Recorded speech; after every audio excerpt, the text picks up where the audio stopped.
Bab 1711. Jantung Nicole berdebar kencang saat merasakan bibirnya menyentuh bibir seksi Jared. Sampai jumpa. Nicole berbalik. Jared tersenyum puas saat melihatnya pergi. Kemudian, Max berdiri di hadapannya dan berkata, "Tuan Johnston, Nona Nicole menemukan beberapa sidik jari tadi malam, dan saya telah mengidentifikasi 2 di antaranya." Mata Jared menjadi gelap. "Tangkap semua bajingan itu." "Ya, Tuan." Max mengangguk, menyadari bahwa Jared dan Nicole sama-sama serius kali ini. Nicole tiba di sekolah saat itu, tetapi saudara-saudaranya sudah menunggunya. "Nicole, kenapa kamu tidak pulang kemarin?" Samuel menatapnya.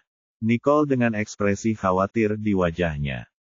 Sebagai jawabannya, Nicole berbisik, "Jared mendapat masalah, jadi aku harus menjaganya."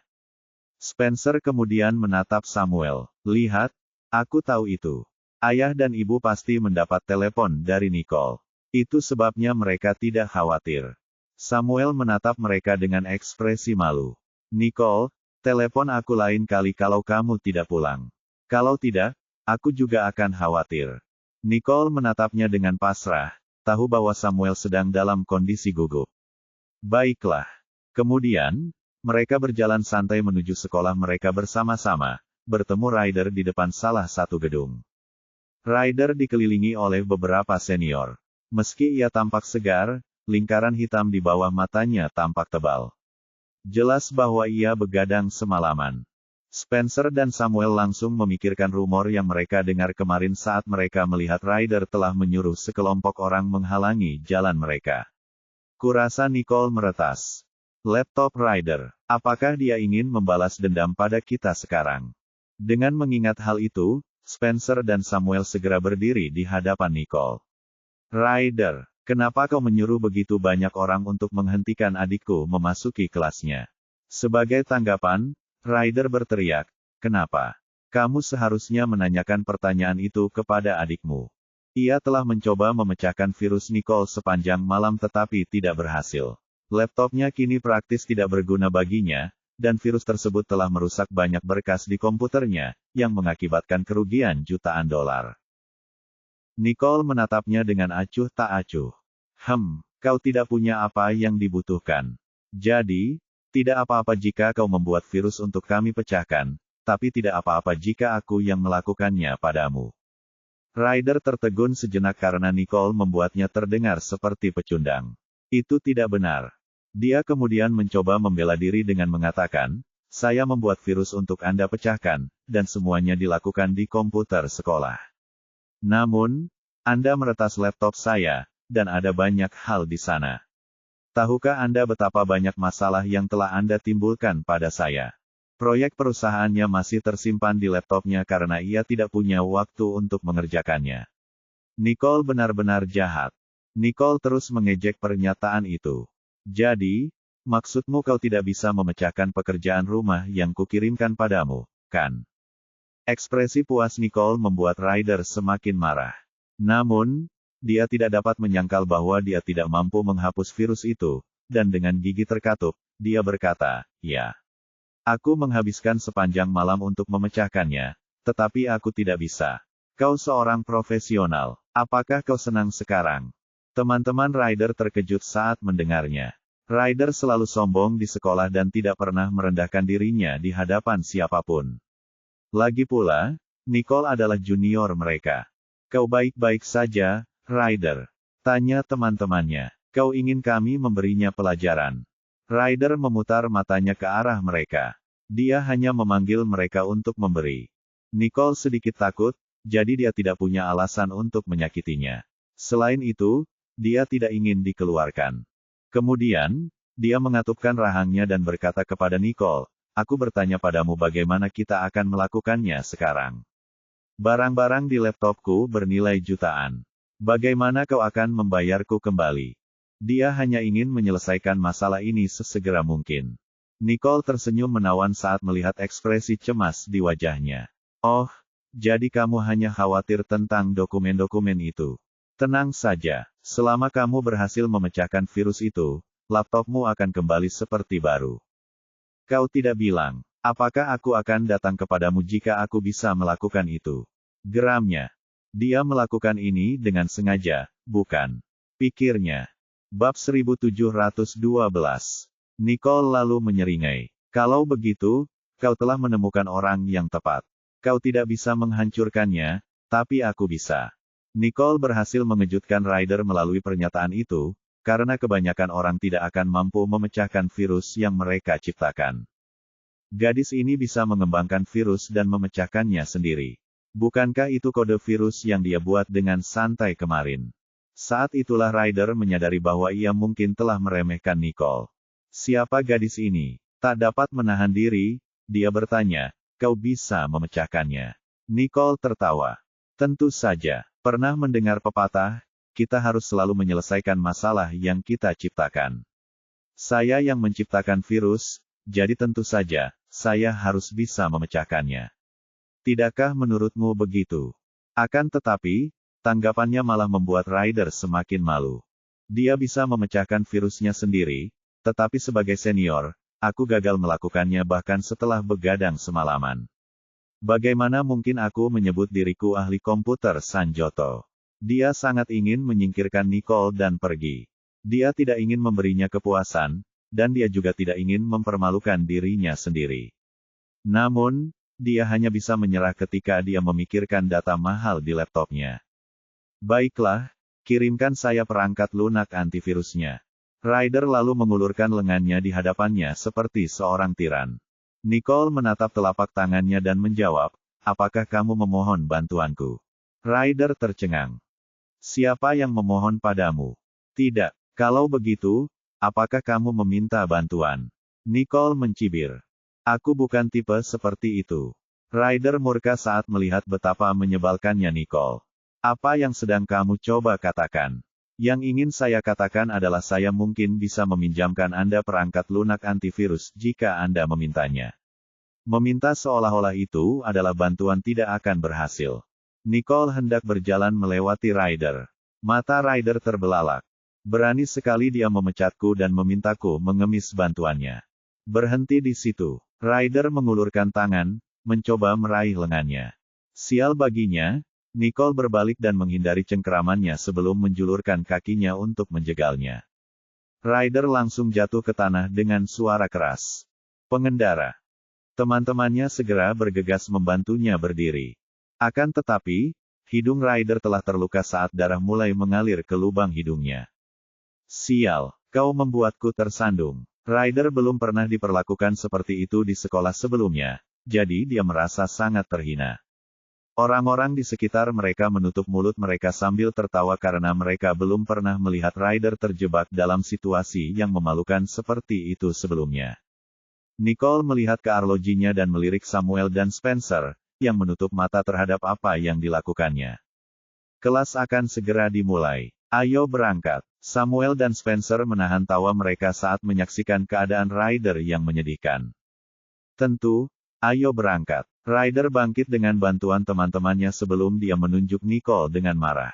Kau akan mengingat hari ini, Nicole. Sebaliknya, Nicole merasa lucu saat mendengar rengekan Ryder. Kemudian, Samuel dan Spencer mengantarnya ke kelasnya. Ketika dia memasuki kelasnya, dia melihat Gary di dekat jendela, menempelkan dahinya di telapak tangannya. Gary memandang ke arah Nicole saat gelombang sakit kepala menyerangnya. Saat dia melewatinya, dia bertanya, "Iya. Apakah kamu merasa kasihan pada saudaramu?" Dia menggelengkan kepalanya. "Tidak, saya hanya sedih karena dia bertindak terlalu jauh." Bab 1713. Gary mengira saudaranya itu sama persis dengan dirinya di masa lalu. Dia benar-benar meremehkannya. Lihatlah dia. Dia bahkan mengajak berkelahi dengannya. Gary memiliki sedikit latar belakang dalam seni bela diri, namun dia tetap takut pada Nicole. Ryder, di sisi lain, hanya fokus pada pengkodean, jadi dia tidak memiliki pengalaman apapun dalam hal seni bela diri. Tentu saja dia akan tersandung. Nicole meletakkan tasnya dan menatap Gary dengan alis terangkat. Dia mulai menganggapnya lebih menyenangkan akhir-akhir ini. Aku tak percaya kau tak merasa kasihan pada adikmu. Dia mengejek. Dulu dia sering memukulku waktu kami masih kecil, jadi kenapa aku harus merasa kasihan padanya? Nicole menganggapnya menarik saat dia duduk. Namun, Gary tetap menghampirinya dan bertanya, tapi bisakah kamu benar-benar menghancurkan virus itu? Apakah itu berarti laptop saudaraku masih bisa diperbaiki? Kupikir kau tidak merasa kasihan padanya. Mengapa kau bertanya? Nicole mengerutkan alisnya. Memberikan pendapat jujurnya tentang saudaranya, Gary menyatakan, saya merasa kasihan dengan data di laptopnya. Sebenarnya, saudara saya cukup hebat. Ia memiliki banyak penemuan di laptopnya, dan penemuan-penemuan tersebut pasti akan bermanfaat bagi masyarakat jika diluncurkan di masa mendatang. Setelah memikirkannya, Nicole berkata, "Yah, itu tergantung pada sikapnya sekarang. Aku tidak pernah suka diancam." Gary langsung mengerti maksudnya, Nicole hanya ingin Ryder menunjukkan integritas. Lagi pula, Ryder agak terlalu arogan untuk kebaikannya sendiri ketika dia memberi Nicole tugas kemarin, dan sekarang dia menanggung akibatnya. Mengerti, kalau dia meminta padaku, aku akan menuntunnya ke jalan yang benar. Gary terkekeh saat dia sekarang dapat menguasai saudaranya. Hari itu berjalan tanpa masalah apapun, dan pada sore harinya, Serikat Mahasiswa mengadakan pertemuan. Nicole mengambil barang-barangnya dan berjalan menuju Serikat Mahasiswa. Stanley sibuk dengan perusahaan dan harus melanjutkan magangnya lebih cepat, sehingga dikabarkan bahwa ia telah meninggalkan Serikat Mahasiswa. Nicole tidak ingin menghadiri rapat tersebut karena kakaknya tidak akan hadir, tetapi itu adalah pertemuan pertama, yang tujuannya adalah untuk memilih presiden baru. Jadi, sebagai salah satu pemilih, dia harus hadir di sana. Tetapi Harvey yang duduk di kursi presiden ketika ia memasuki ruang rapat Serikat Mahasiswa adalah sesuatu yang tidak ia duga akan terjadi. Alisnya menegang begitu melihatnya. Sebagai cucu kepala sekolah, orang ini bahkan tidak ikut pemilihan untuk menghindari pertikaian yang tidak perlu. Tapi begitu Stanley pergi, dia malah duduk di kursi presiden. Apa-apaan ini? Pikirnya. Harvey tetap duduk ketika dia melihat Nicole. Silakan duduk. Dan begitulah, Nicole duduk dengan tenang. Edwin segera menghampiri Nicole dan berbisik, Stanley jarang masuk sekolah akhir-akhir ini. Serikat Mahasiswa membutuhkan orang yang bertanggung jawab, jadi Harvey akan memimpin rapat hari ini. Nicole mengangguk sambil berpikir, jadi dia hanya mengisi saja. Tidak usah dipikirkan. Setelah beberapa waktu, lebih banyak orang datang, dan Harvey memulai pertemuan. Tujuan dari pertemuan hari ini adalah untuk memilih presiden baru Serikat Mahasiswa. Silakan kirimkan nama Anda jika Anda ingin bergabung dalam kampanye pemilihan. Ada orang yang tidak sabar untuk dinobatkan menjadi presiden, sehingga mereka langsung mengangkat tangan setelah Harvey membuat pernyataan itu. Tetapi kemudian Harvey tersenyum kepada mereka dan mulai menulis namanya di papan tulis. Sekadar informasi, saya akan menjadi salah satu pesaing kali ini. Semua orang terdiam setelah dia mengatakan itu. Orang-orang yang mengangkat tangan mereka perlahan-lahan menurunkan tangan mereka, merasa sangat bingung dengan gerakan itu. Jika Harvey ingin mencalonkan diri sebagai presiden, apa gunanya mereka ikut serta dalam kampanye pemilihan? Dia adalah cucu kepala sekolah. Jika dia tidak ingin menyerahkan jabatan presidennya, siapa yang berani berdebat dengannya? Seperti yang diduga, ketika Harvey berbalik menghadap kerumunan sekali lagi, tidak ada seorang pun yang mengangkat tangan mereka. Tidak ada yang bergabung. Harvey memandang mereka dan bertanya, meskipun dia sudah tahu alasannya. Dia meletakkan kedua tangannya di atas meja dan melirik semua orang. Jangan pedulikan aku. Angkat saja tanganmu jika kau mau. Lagi pula, kalian semua punya hak untuk memilih. Harvey tersenyum, tetapi matanya sedingin es. Bab 1714. Nicole memandang senyum Harvey dan tahu bahwa dia tidak ingin lagi bersikap seolah-olah dia anak baik. Itulah dia yang sebenarnya. Tetapi mengapa dia ingin menjadi presiden? Tanyanya pada dirinya sendiri. Nicole kesal saat memikirkan hal-hal yang akan dilakukan Harvey padanya jika dia terpilih menjadi presiden. Kemudian, dia berdiri, tidak peduli apakah orang lain ingin ikut serta dalam pemilihan atau tidak. Saya juga akan ikut bertanding. Tindakannya berdiri mengejutkan semua orang. Murid-murid yang lebih tua menatapnya dengan dahi berkerut. Presiden Serikat Mahasiswa selalu seorang mahasiswa. Seorang siswa SMA tidak pernah menjadi salah satu kandidatnya. Nicole menatap mereka dan dengan nada penuh kebanggaan, dia berkata, aturan dibuat oleh orang-orang. Tidak apa-apa asalkan aku mampu, bukan begitu. Lagi pula, mantan presiden itu adalah saudaraku. Bukankah akan lebih mudah baginya untuk bekerja sama denganku?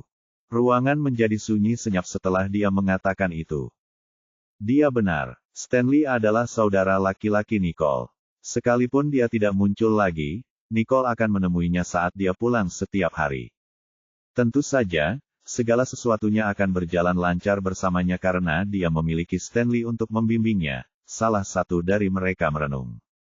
Ini jelas merupakan poin bonus. Nicole menjadi presiden akan mengurangi kemungkinan tanggung jawab kami menjadi 2 kali lipat hanya untuk mengakomodasi presiden yang baru. Harvey tidak menyangka Nicole yang pendiam akan mencalonkan diri sebagai presiden, jadi matanya dipenuhi dengan kegembiraan. Tentu, karena saya yang memimpin rapat hari ini, saya setuju Nicole Riddle menjadi salah satu kandidat. Bagaimana dengan yang lainnya? Ada yang mau ikut? Nada bicara Harvey membuat semua orang gugup. Bahkan jika mereka mau, tidak ada yang berani menjawab karena nada bicaranya. Dia terlalu mengintimidasi. Oleh karena itu, mereka hanya bisa memberi Harvey isyarat halus untuk menunjukkan bahwa mereka tidak ingin bergabung lagi. Melihat tidak ada seorang pun yang mengangkat tangan, Harvey tersenyum. Baiklah, kalau begitu, mari kita mulai pemungutan suara. Sekarang giliranku dan Nicole, silakan berikan suaramu. Ia yakin tidak akan ada seorang pun yang berani tidak memilihnya karena dia adalah cucu kepala sekolah. Nicole tertawa. Hei, bukankah kita perlu berpidato sebelum pemilu? Harvey menatap Nicole dengan tatapan sembrono. Tidak perlu begitu. Mereka bisa memilih sekarang. Saya percaya pada penilaian mereka. Nicole berdiri. Baiklah, saya harap semua orang bisa memilih dengan adil. Jangan memilih seseorang hanya karena statusnya. Saya sarankan kita memilih secara anonim. Apa pendapat kalian? Mata semua orang berbinar. Saya setuju. Edwin adalah orang pertama yang mendukung Nicole, menyebabkan Harvey memutar matanya. Apakah orang ini tahu siapa temannya? Edwin baru menyadari apa yang telah dilakukannya dan menggigit lidahnya ketika Harvey melotot ke arahnya. Namun sisanya terjual, dan mulai menyuarakan dukungan mereka untuk Nicole. Kami juga setuju dengan Nicole.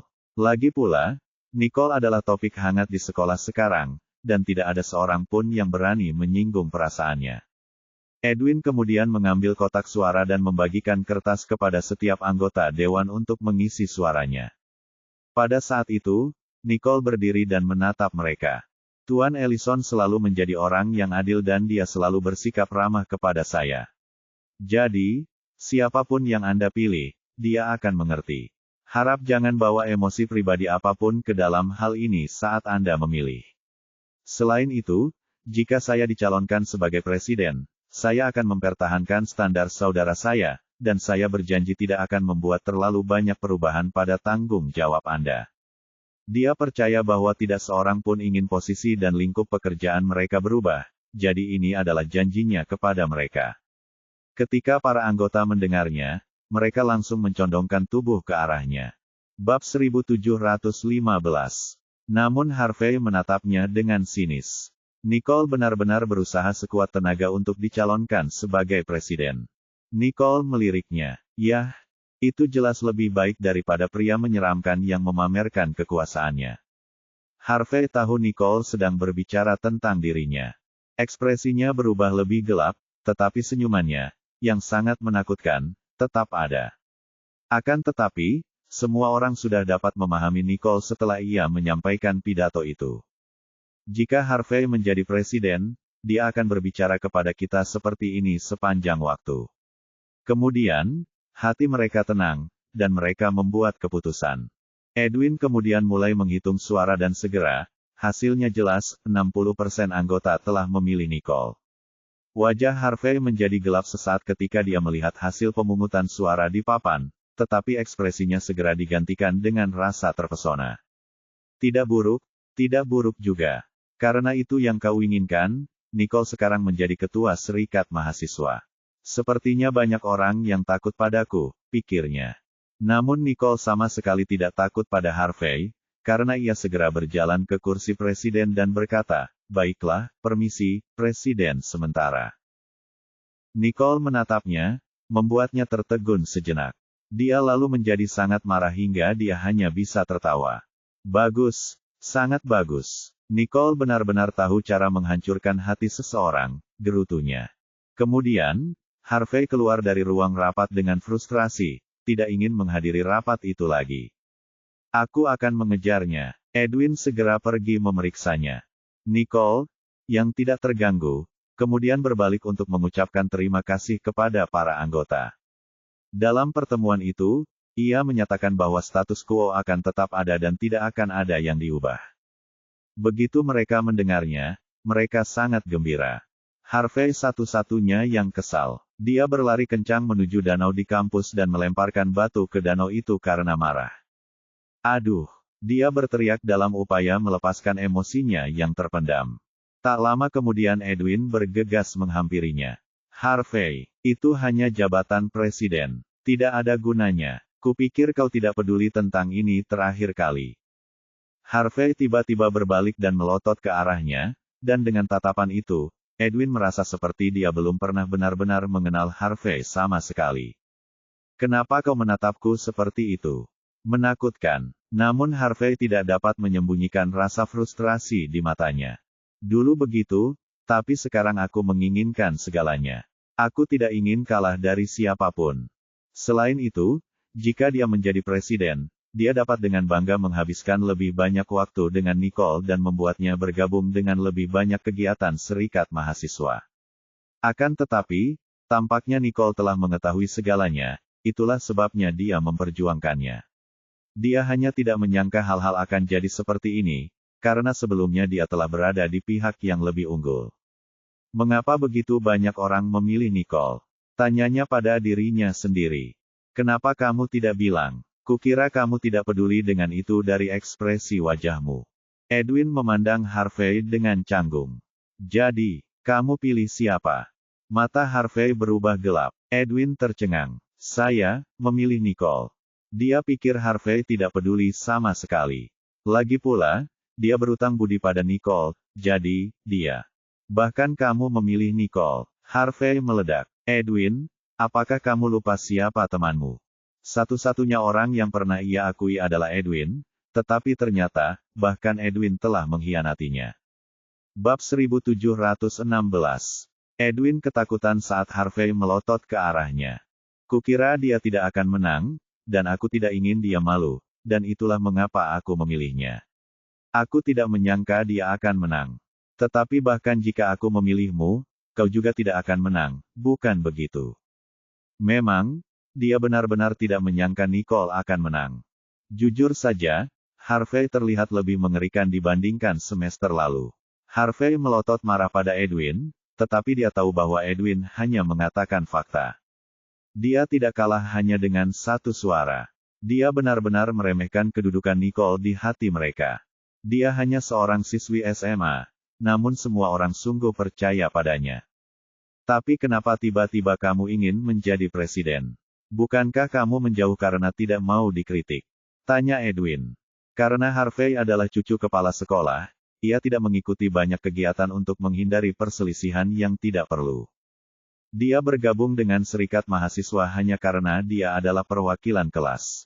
Dia memutar matanya ke arah Edwin dan setelah beberapa saat, dia menjawab, karena seseorang. Pada titik itulah Edwin menyadari sesuatu. Dilihat dari caranya bertindak, Harvey jelas memiliki perasaan terhadap Nicole. Apakah dia ingin menjadi presiden karena Nicole? Edwin bertanya pada dirinya sendiri. Setelah memikirkannya, Edwin berkata, jika kamu melakukannya karena seseorang, bukankah lebih baik jika dia menjadi presiden? Kamu akan membuatnya senang jika kamu mengundurkan diri. Harvey terdiam dan mencibir. Apakah dia benar-benar akan bahagia? Tidak, kalaupun dia senang, itu karena saya tidak jadi presiden, pikirnya. Namun, Edwin tetap bersikeras. Pasti. Lagi pula, Jika dia menjadi presiden, kamu akan punya banyak kesempatan untuk berinteraksi dengannya, bukan begitu? Tidak peduli siapa yang menjadi presiden, kalian berdua pasti akan sering bertemu. Dia pasti akan datang kepadamu untuk meminta bantuan. Harvey mengangkat alisnya saat dia mendapati kata-kata Edwin cukup enak didengar. Edwin merasa lega saat melihat ekspresi Harvey melunak. Baiklah, ayo kembali. Sekolah baru saja dimulai, jadi kelas pasti akan banyak merepotkan ketua serikat mahasiswa. Edwin menatap Harvey dengan alis terangkat. Harvey tampaknya mempercayai apa yang dikatakan Edwin, dan dengan dingin, ia menjawab, baiklah, ayo. Tentu. Edwin mengangguk dan mengikuti Harvey ke kantor pusat serikat mahasiswa. Pada saat itu, Nicole sudah mendengarkan perwakilan dari banyak kelas dan memutuskan untuk menanyakannya kepada Stanley tentang hal itu ketika dia pulang. Dari sudut matanya, dia melihat Harvey kembali. Akan tetapi, dia tidak peduli sedikit pun. Harvey tidak dapat menahan diri untuk tidak menggertakkan giginya. Wanita yang tidak berperasaan. Dia baik kepada semua orang kecuali aku. Mengapa dia begitu kejam? Mereka dulu seperti sahabat, jadi tidak masuk akal mengapa dia mulai menjauhinya seperti wabah setelah dia menyatakan perasaannya padanya. Apakah semua usahaku sia-sia? Tanyanya pada dirinya sendiri. Akan tetapi, dia tidak dapat menanyakan pertanyaan ini padanya, setidaknya tidak saat ini. Silakan duduk, Wakil Presiden, kata Edwin. Kata-katanya mengejutkan para anggota. Benar, kita telah memilih presiden baru, tetapi bagaimana dengan wakil presiden? Wakil presiden saat ini kemudian dengan cepat berkata, saya sebenarnya akan mengundurkan diri dari jabatan saya semester ini. Harvey adalah orang yang cakap, jadi dia akan menjadi kandidat yang baik. Tidak seorang pun berani membuat Harvey tidak senang, jadi ia segera mencari alasan. Edwin mengambil kesempatan itu dan melanjutkan, ya, saya juga berpikir begitu. Karena mereka berdua telah mengikuti pemilihan, dan suara Harvey tidak terlalu rendah, hasilnya akan sama saja jika kita mengadakan pemilihan wakil presiden lagi. Jadi, saya pikir sebaiknya kita biarkan Harvey menjadi wakil presiden. Selanjutnya, pemungutan suara dibubarkan, dan karena para anggota tidak dapat berbuat apa-apa, mereka mulai bertepuk tangan. Wajah Nicole langsung membiru saat itu. Apa yang sedang Edwin lakukan? Bab 1717. Mengapa dia menjadi pion Harvey setelah dia pergi? Nicole bertanya-tanya. Namun, Edwin tersenyum polos pada Nicole, dan karena itu Nicole tidak bisa mengutuknya. Lagi pula, dia tidak tahu apa yang terjadi antara dia dan Harvey. Saat itu, Harvey terkadang bersikap baik, dan dia bahkan berpikir mereka bisa berteman. Tetapi sekarang, mereka benar-benar tidak dapat kembali seperti semula. Meskipun demikian, dia tidak dapat menghentikan para anggota untuk menyelesaikan keputusan tersebut, jadi dia berkata, baiklah, menurut penilaian kalian, Harvey Ellison akan menjadi wakil presiden. Apapun yang belum dapat diselesaikan oleh mantan presiden, silakan diskusikan dengan saya. Mengenai tugas-tugas baru, silakan serahkan kepada Harvey untuk saat ini. Oke, kata semua orang serempak. Tetap saja, Harvey cukup tajam untuk menyadari bahwa Nicole menyiratkan bahwa mereka akan mengurus urusan mereka sendiri, dan karena itu tidak akan bekerja sama. Rencana yang bagus, tapi aku tidak akan membiarkan dia berhasil. Ya, tetapi tahun ini adalah hari jadi sekolah kita. Saya khawatir presiden juga harus mengerjakan beberapa tugas yang berkaitan dengan hari jadi sekolah. Mari kita lakukan bersama-sama, bantahnya. Nicole terkejut, karena dia tidak menyangka dia akan bertindak secepat itu. Dia ingin bekerja dan menghabiskan waktu bersamaku sekarang. Lebih baik daripada mayatku. Saya menjawab, kata Nicole, lupakan saja. Saya baru bergabung dengan sekolah ini tahun ini, jadi saya tidak dapat menghadiri upacara pada tahun sebelumnya. Semua orang di sini pasti lebih berpengalaman daripada saya, jadi wakil presiden akan menanganinya sepenuhnya. Dia akan bekerja sama dengan anggota serikat mahasiswa. Ekspresi Harvey menjadi gelap karena dia tidak menyangka Nicole begitu licik. Nicole benar-benar menolak kesempatan untuk bekerja dengannya lagi, dan Edwin pun tidak banyak bicara tentang hal itu. Namun, Nicole tidak takut pada apapun dan terus menyelidiki masalah lain yang perlu diselesaikan. Dia segera menugaskan tugas kepada orang yang tepat dan mengakhiri rapat sebelum pergi. Meskipun anggota lainnya masih sibuk dengan diskusi mereka, Harvey mengemasi barang-barangnya dan pergi. Saat itu, Nicole hendak berbelok ketika dia merasakan ada tangan yang terulur ke arahnya. Tanpa ragu-ragu, dia meraihnya dan memutarnya sekaligus, menimbulkan suara retakan keras saat benda itu hampir hancur. Harvey membungkuk dan jatuh berlutut di tanah saat itu juga, tetapi alih-alih mengeluarkan suara, dia hanya melotot ke arahnya sebagai tanggapan. "Apa yang kamu inginkan?" Nicole melemparkan lengannya dan menatapnya dengan ekspresi kosong di wajahnya. "Berani sekali dia mengikutiku. Kalau aku lebih kuat, lengannya pasti patah." Harvey mengguncang lengannya yang sakit dan tersenyum. "Kau benar-benar kejam padaku. Kita kan berteman, dan nenek sangat menyukaiku. Apa kau tidak merasa kasihan karena memperlakukanku seperti ini sekarang?" Dia membungkuk sambil berbicara, mencoba untuk mendekatinya. Namun Nicole mundur selangkah sambil melemparkan tatapan dingin ke arahnya. "Harvey, sudah kubilang sejak awal kalau aku membencimu. Jangan salah paham. Aku sangat berterima kasih atas bantuanmu. Namun, kau sudah melewati batas." Ekspresi Harvey menjadi gelap. "Kau tahu, aku tidak pernah ingin hanya berteman denganmu." Dia berteman dengannya hanya karena dia ingin menjadi lebih dari itu baginya, tetapi pada saat itulah dia bertunangan dengan Jared. Pikiran itu selalu membawanya ke ambang kegilaan. Nicole menatap Harvey tanpa ekspresi dan berkata, "Dan itulah alasannya.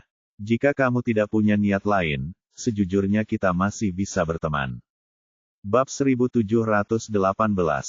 Kalau saja Nicole tidak sadar bahwa niatnya berbahaya dan bisa membuatnya marah sewaktu-waktu, dia tidak akan bersikap kasar seperti ini kepadanya. "Tapi aku tidak ingin kita hanya berteman," teriaknya. Daripada menjadi teman selamanya, dia bisa merebutnya dari Jared dan menjaganya tetap di sisinya. Mata Nicole langsung menjadi gelap. "Baiklah, ini pilihanmu. Terserah padamu. Jangan ganggu aku lagi, atau aku tidak akan bersikap baik padamu lain kali." Dia baru saja melakukan tindakan yang sangat keterlaluan di pesta perjamuan beberapa hari yang lalu, dan jika mereka tidak ada di sekolah, Nicole pasti sudah menghajarnya. Namun, bahkan saat Nicole berbalik untuk menjauh darinya, Harvey masih mengikutinya dari belakang. "Apakah kau begitu membenciku? Kau bahkan tidak mau bekerja denganku?" "Ya," jawab Nicole cepat, sambil menghancurkan hatinya di sepanjang jalan. "Siapakah aku di matamu?" tanya Harvey dengan raut wajah sedih. Nicole tidak punya waktu untuk memperhatikan perasaannya, jadi dia berkata, "Tidak apa-apa." Itulah satu-satunya cara bagi Harvey untuk berhenti membayangkan skenario yang mustahil dan tidak realistis yang ada dalam pikirannya. "Berhentilah mengikutiku. Kita sudah sampai di gedung sekolah menengah. Kau tidak ingin terlihat, kan?" tanya Nicole dengan dingin. Namun, sebagai tanggapan, Harvey tersenyum. "Demi kamu, aku tak peduli dengan apapun. Kamu tak ingin aku mengikutimu, tapi aku akan melakukan hal itu." Nicole memutar matanya ke arahnya. "Harvey, kapan kamu menjadi kekanak-kanakan seperti ini? Memangnya kenapa kalau aku bersikap sedikit kekanak-kanakan saat bersamamu?" Harvey mengerutkan keningnya. Dia senang melihat Nicole marah padanya. Baginya, itu lebih baik daripada melihatnya bersikap tanpa ekspresi terhadapnya. Karena tidak tahan lagi menghadapi Harvey, Nicole menginjak kakinya. "Aduh!" Harvey mengerang, karena ini adalah pertama kalinya ia diinjak sekeras itu dalam hidupnya. Sakitnya luar biasa, tulang-tulangnya serasa patah, dan begitu sakitnya sampai-sampai dia tidak bisa mengangkat kakinya. Dan tanpa memandangnya, dia langsung menjatuhkannya. Harvey terjatuh terlentang pada saat itu, tampak sangat malu seperti sebelumnya. Setelah itu, Nicole menunduk menatapnya dan berkata, "Inilah balasanmu karena bersikap kekanak-kanakan." Kemudian, dia berbalik dan segera pergi, meninggalkan Harvey untuk mengatasi rasa sakit di kakinya. Dia hampir menangis saat dia melihatnya. Tetap saja, dia akan senang, asal dia bisa dekat dengan Nicole, meskipun itu berarti Nicole memukulnya. Menarik. Terlalu menarik. Nicole, apa yang harus kulakukan? Aku makin jatuh cinta padamu. Nicole tiba-tiba bersin saat dia berjalan. Dia tiba di kelasnya tak lama kemudian, dan setelah kelas belajar mandiri berakhir, semua orang bersiap untuk pulang. Nicole meletakkan barang-barangnya kembali ke meja dan mengambil tasnya, bersiap untuk pergi juga. Tetapi saat itulah Gary menghentikannya. Nicole, saudaraku ingin bertemu denganmu. Kakakmu ingin bertemu denganku. Nicole mengangkat alisnya. Aku tidak dekat dengannya. Gary menggaruk kepalanya dengan canggung. Dia tahu bahwa rencana Ryder tidak akan berhasil. Lagi pula, Nicole saja tidak sopan padanya, jadi kenapa dia harus bersikap sopan pada Ryder? Tetapi, Gary ingin melanjutkan. Akan tetapi, dia memotongnya sebelum dia sempat melakukannya. Tidak ada tapi-tapian. Minta saja dia menemuiku sendiri jika dia membutuhkannya. Ternyata, Gary tidak begitu berarti bagi Nicole. Baiklah kalau begitu. Gary menyerah dan menelepon Ryder. Nicole kemudian berbalik dan meninggalkan ruangan bersama Lulu dan June. Lulu menatap Nicole dan dengan cemas berkata, Nicole, Ryder adalah saudara laki-laki Gary. Bukan ide yang baik bagimu untuk membuatnya marah seperti itu, bukan begitu? Bab 1719. Nicole mencibir. Aku sama sekali tidak melihat ketulusan dalam dirinya. Bagaimana mungkin dia mengirim adik laki-lakinya untuk berbicara padaku? Lagi pula, Ryder sendiri cukup terampil, dan Nicole ingin tahu lebih banyak tentangnya karena dia mungkin berguna. Meskipun demikian, dia berhenti memikirkan hal itu dan turun ke bawah untuk keluar gedung. Dan saat itulah dia mendengar seseorang berteriak padanya bahkan sebelum mereka sempat mencapai gerbang sekolah. Nicole, berdiri di sana. Nicole tahu itu Ryder berdasarkan suaranya. Namun, dia mengabaikannya dan terus berjalan. Ryder menjadi sangat marah hingga ia turun dari kudanya yang gagah sebagai seorang senior dan bergegas menghampirinya untuk menghalangi jalannya. Berhenti. Mahasiswa lain yang masih berada di kampus mengalihkan pandangan ke arah mereka pada saat itu. Mereka mungkin tahu betapa malunya Ryder di pagi hari, tetapi mereka tidak menyangka akan menemukan Ryder dengan plester di pangkal hidungnya. Lebih buruk lagi, plester itu benar-benar membuatnya tampak lucu. Nicole menatapnya dengan dingin, lalu mengangkat dagunya dan bertanya, "Ya, ada yang bisa saya bantu? Jangan bertindak bodoh." Ryder berteriak, tidak dapat menahan diri. Nicole mengangkat alisnya dengan tidak senang. Sikapmu membuatku takut. Aku ingin pulang. Kemudian, dia mencoba melewati Ryder lagi, dan saat itulah dia menyadari bahwa dia tidak takut sama sekali terhadapnya. Lebih buruk lagi, dia bahkan tidak ingin berbicara dengannya. Cukup, aku akan lebih sopan, oke. Kemudian, dia mengulurkan lengannya untuk menghentikannya pergi sebelum mengambil napas dalam-dalam untuk menenangkan dirinya. Anda mengatakan bahwa Anda dapat menghapus virus lebih awal. Benarkah itu? Dia hampir putus asa. Dia perlu menggunakan informasi itu besok dan dia akan celaka jika dia tidak dapat memperbaikinya hari ini. Jawab Nicole. Mata Ryder berbinar saat mendengar itu, tetapi saat itulah harga dirinya menguasainya. Katakan padaku, bagaimana aku bisa mendapatkan bantuanmu? Aku sudah menceritakannya padamu tadi pagi, bukan? Kenapa kau jadi orang yang mudah lupa? Nicole berpura-pura naif sambil membelalakkan matanya dan menatap Ryder. Ryder merasa amat frustrasi. Apa kau benar-benar ingin aku memohon padamu? Aku lebih tua darimu. Belum lagi jumlah orang di sekitar kita. Dia lalu memutuskan untuk berkompromi dan mengajaknya ke kafe. Tetapi dia menolaknya. Nicole mengangkat alisnya. Aku akan pergi sekarang jika kamu tidak bersedia melakukan itu. Nicole merasa bahwa dia harus bersikap lebih tegas jika ingin memberi pelajaran pada orang sombong seperti itu. Ryder menggertakkan giginya karena dia tidak tahan lagi. Baiklah, aku mohon padamu. Dia benar-benar putus asa, namun Nicole malah menikmati keputusasaannya. Dia akan mencekik Nicole sampai mati jika dia tidak bisa menyelamatkan komputernya. Nicole memandang Ryder dengan nada main-main. Menurutku, bukan begitu caramu mengemis pada orang lain. Nicole terus menggodanya, membuatnya hampir menyerah. Selain itu, Semakin banyak orang mulai mengelilingi mereka, dan rasa malu yang ia rasakan sungguh tak tertahankan baginya. Nicole, aku sudah memohon padamu, apalagi yang kau inginkan? Dia merendahkan suaranya untuk berusaha menarik lebih sedikit perhatian. Ini benar-benar mendesak. Aku butuh bantuanmu. Aku akan melakukan apapun yang kau katakan jika kau mau membantuku. Nicole tersenyum sambil merasa geli. Sepertinya dia cukup bijaksana. Kata-katamu, bukan kata-kataku, katanya. Ryder akan sangat berguna baginya di masa mendatang, jadi membuat Ryder berutang budi padanya sangatlah menguntungkan baginya. Dia mengangguk cepat. Ya, kata-kataku. Aku tidak akan menarik kembali kata-kataku. Nicole tersenyum. Baiklah, aku akan membantumu.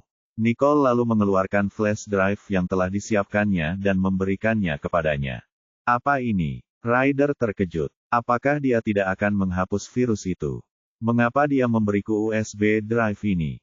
Solusinya ada di USB drive itu. USB drive itu akan berjalan secara otomatis saat Anda mencolokkannya ke komputer. Nicole menatapnya dengan alis terangkat. Bab 1720. Ryder mengambil USB tersebut dan matanya langsung terbelalak. Operasi otomatis. Dia tidak sedang mempermainkanku, kan? Bagaimana program antivirus bisa bekerja secara otomatis setelah dimasukkan ke dalam slot USB? Tidak percaya. Kembalikan saja, kata Nicole sambil meraih drive USB itu. Tetapi Ryder segera menarik tangannya kembali. Aku percaya padamu. Dia sudah benar-benar putus asa. Baiklah. Kalau begitu aku pergi dulu. Ingat, kau berutang padaku. Dan kau tidak bisa menolakku jika aku membutuhkan bantuanmu di masa mendatang. Nicole memberinya pandangan main-main. Ryder hanya bisa mendesah. Mengerti. Nicole ini, dia benar-benar wanita jalang. Dia yang menyebarkan virus ini padaku dan sekarang, sebagai gantinya, dia ingin aku membantunya memperbaiki kerusakannya. Namun berdasarkan data proyek yang ada di laptopnya, dia hanya bisa menyetujuinya saja. Tanpa berpikir lebih jauh, Ryder bergegas meninggalkan sekolah, masuk ke mobilnya dan pergi. Melihat Ryder yang tampaknya berlari menjauh, Nicole tidak dapat menahan tawa. Pemain profesional itu dipermalukan dan melarikan diri. Ya, Nicole, kau hebat. Bahkan ahli teknologi sekolah akan segera memanggilmu master. Nicole benar-benar tahu banyak hal. Ia sungguh luar biasa. Ayo pergi. Aku lapar. Aku akan pulang untuk makan, kata Nicole dengan nada bercanda. Lalu dia mengucapkan selamat tinggal pada keduanya. Lulu dan June menyaksikan dari kejauhan saat Nicole bertemu dengan Spencer dan Samuel yang kemudian dengan enggan kembali ke asrama mereka. Para saudara itu pulang ke rumah dengan gembira.